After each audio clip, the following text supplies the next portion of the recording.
Welcome back here, everyone. Now, I watched the movie Prey, and while I wouldn't say it was as awful as I may have originally thought it was going to be, I cannot say it was fantastic.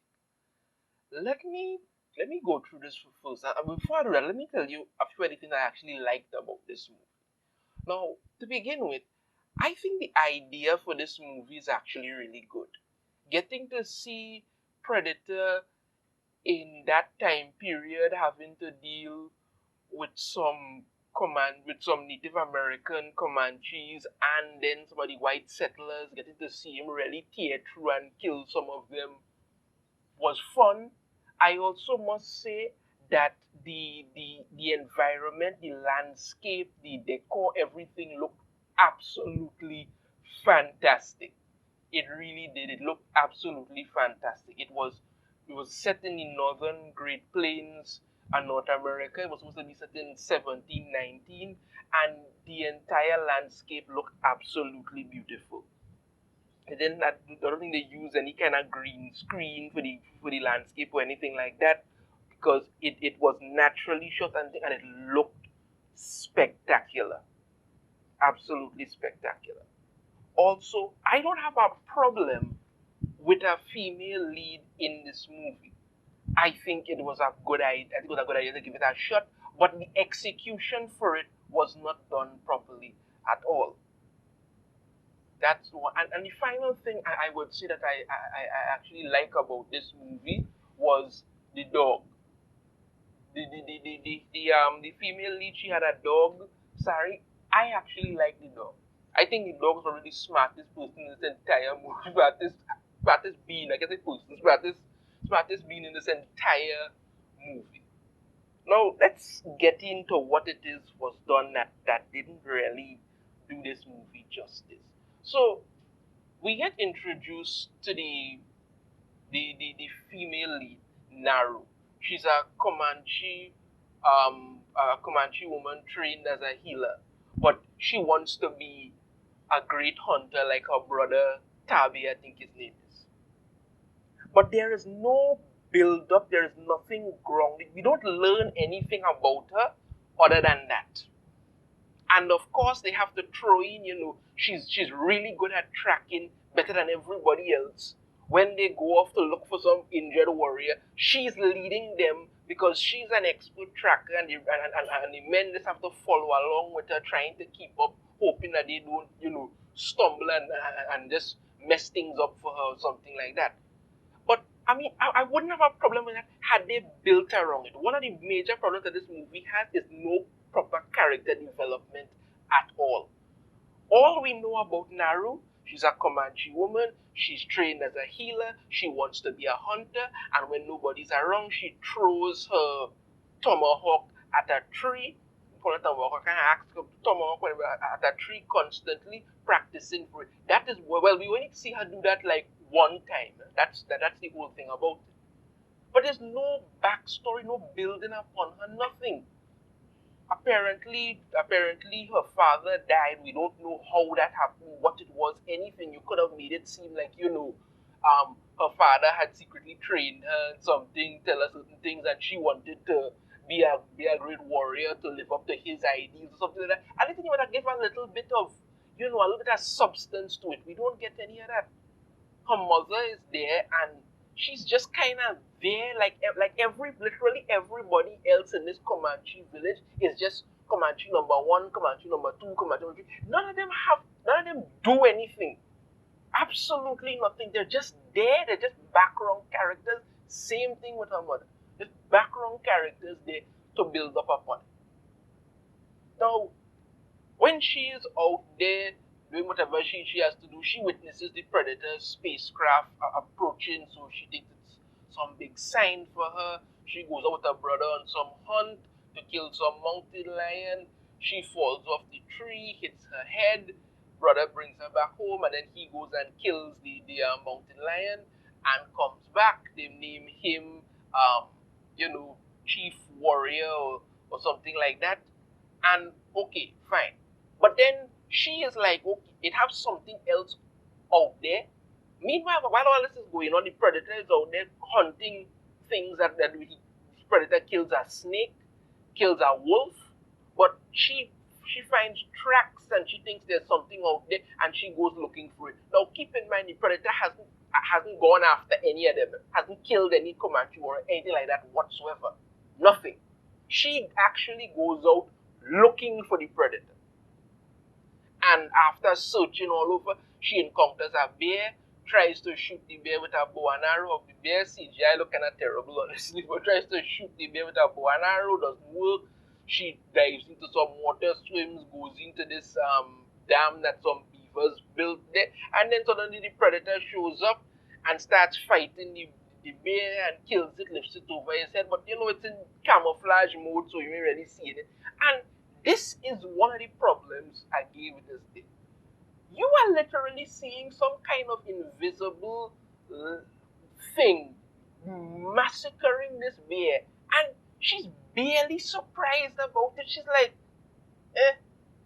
Everybody else in this movie is like that. I mean, even when the predator goes to kill some of these Comanche warriors who actually go looking for it when it comes to kill them, right? They aren't the least bit surprised. The thing drops its camouflage. You see what it looks like. You're literally staring down a monster, and you all ready to go out and fight, and you're not even shocked. I mean, everybody else who sees this thing pisses their pants and run, but no. Well, the other movies and things that terrifies about it, but you guys have bows and arrows, and somehow you're badasses and don't even care about this clearly hostile thing that wants to murder you. We eventually end up, with the predator starting to pick off a few of the, because when she leaves, her brother organizes a hunting party to go and find, and the predators have to pick them off one by one. Now, I don't know, maybe it's just me, but I think if the predator had come and, like, massacred half the village or something, then you would have a reason to go out there looking for revenge, something to a little bit of blood spray to really get the ball rolling, so you have a reason to go out looking for it, not just because you want to prove you're better than the men. That would give some reason for it to actually be happening. Now, when we do get introduced to the white men in this movie, right? Apparently it comes after Naru finds a whole field full of buffaloes killed and skinned alive. You initially might think, well, it's the predator did it. No, it's actually the white men. Some French voyagers, they come fur traders now. They kill these things, and one of the men and them, there's a translator, and somehow they know about the predator.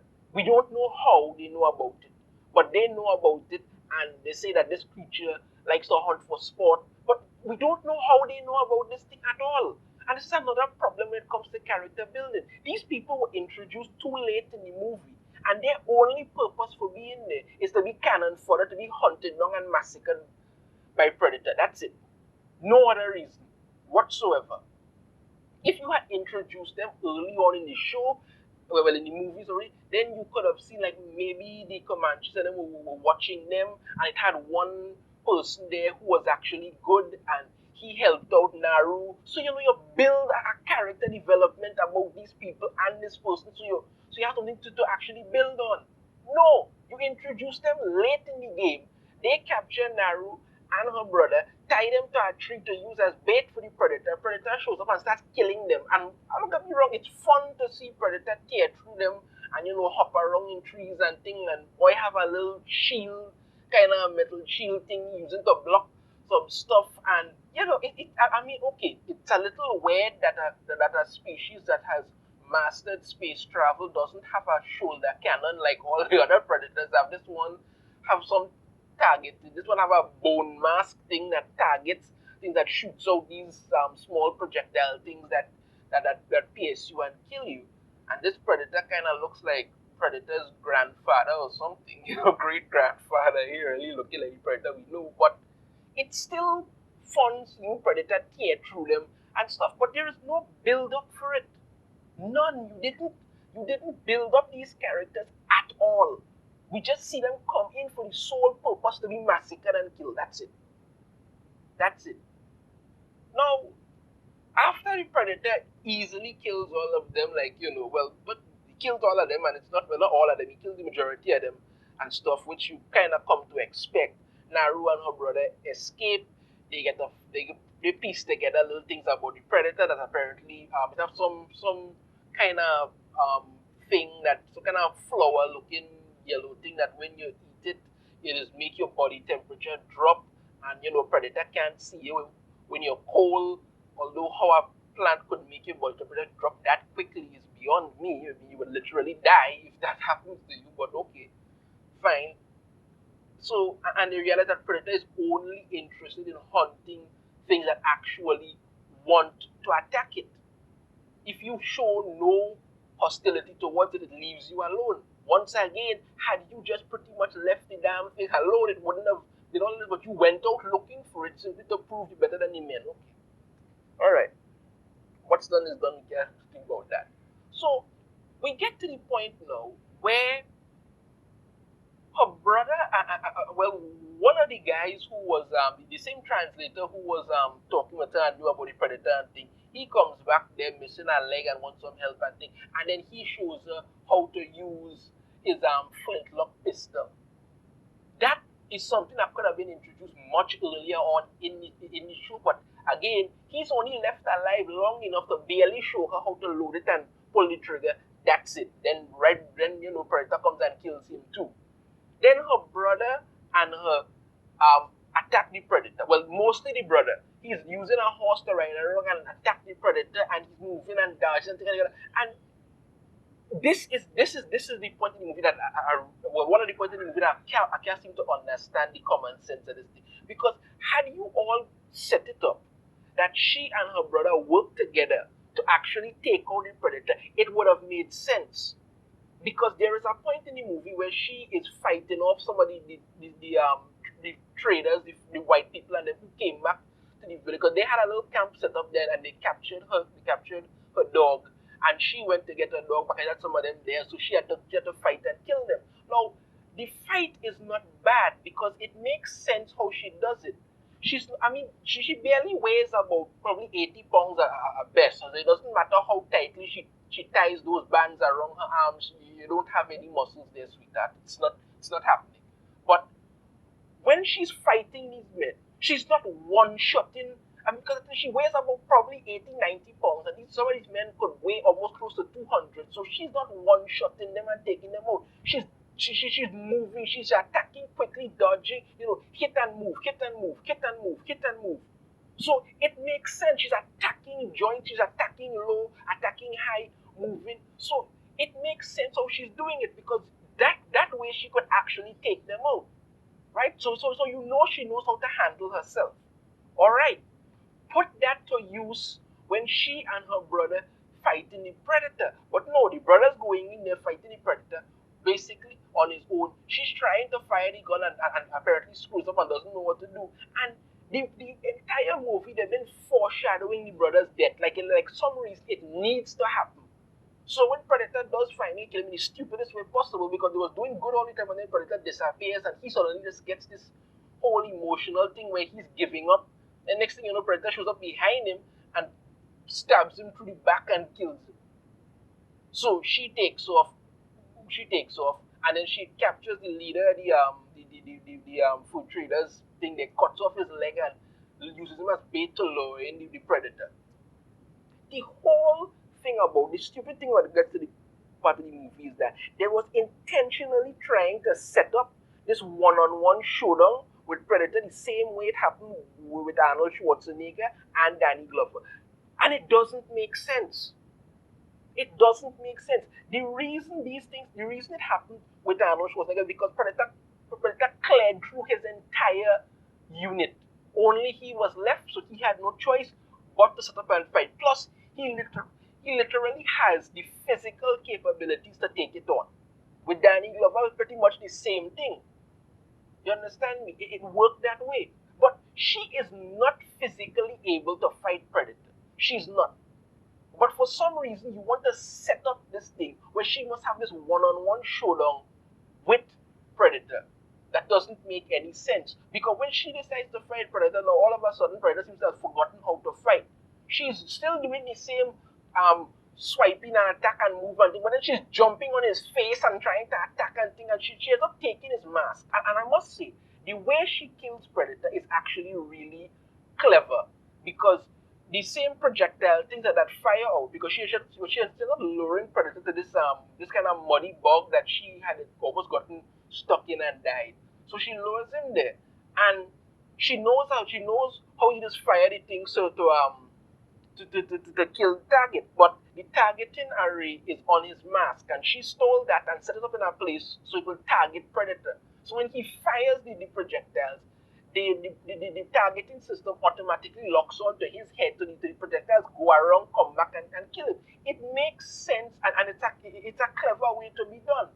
But had she and her brother worked together to do this, it would have made much more sense, and it would have actually been feasible when it comes to how the story plays out. But no, they need a setup that she alone killed Predator. So she ends up killing him, cuts his head off, paints her face and thing in its weird, bloody, green, glowing blood, goes back to the village, and shows them the Predator's head, and plus the fact that she have the flintlock pistol. They all celebrate and declare her war chief. Makes no freaking sense. And then she tells them that they have to leave. Right? Okay, that's pretty much the end of it. But then when the end credits are playing, we see this kind of hide painting where you see 3 Predator spaceships have arrived in the Comanche territory. And in the second Predator movie, one of the Predators gave Danny Glover that very same flintlock pistol, which means that most likely the Predator showed up, killed her and everybody else probably, and then retrieved the pistol and gone, or something along them lines. Like I say, it's not a bad idea for a movie, but the way it's executed is done really stupidly. They don't do proper character building or character creation at all. The brother was an actual good character in the movie that was very badly underutilized. He and Naru could have worked together, and it would have made much more sense for the movie. They don't set up the plots correctly, because Predator was minding the business, hunting things far away from them. You went looking for trouble, and that's how these people get killed. And then all of a sudden, they keep doing this. What we need to push the fact that she's this empowering woman that everybody needs to follow. I don't have a problem with a female lead, but you have to understand things have to be done correctly, and you all didn't do it. Now, if you want to check out this movie to see Predator Grandfather, or do some stuff back in the day, okay, cool. And again, as I say, there are certain things about the movie that are interesting and are done really well. Again, I really like the dog. Dog was the smartest in this entire movie. Dog survived, so okay. But I cannot fully recommend this movie to anybody. What my final rating on this, I will give Prey a 2.1 out of 5. If you want to just give it a quick look to see because you wanted something okay, but the way they didn't execute it properly, and that's what causes this movie to really suffer from that whole standpoint, what really causes this movie to suffer. Alright, that's it for me. Let me know in the comments if you have a different opinion, if you see the movie, anything differently. Love to hear it. If you like the video, be sure to hit that thumbs up. Subscribe if you haven't already. Ring the notification bell. Be notified every time I put out a new video. I shall see you all next time. Take care.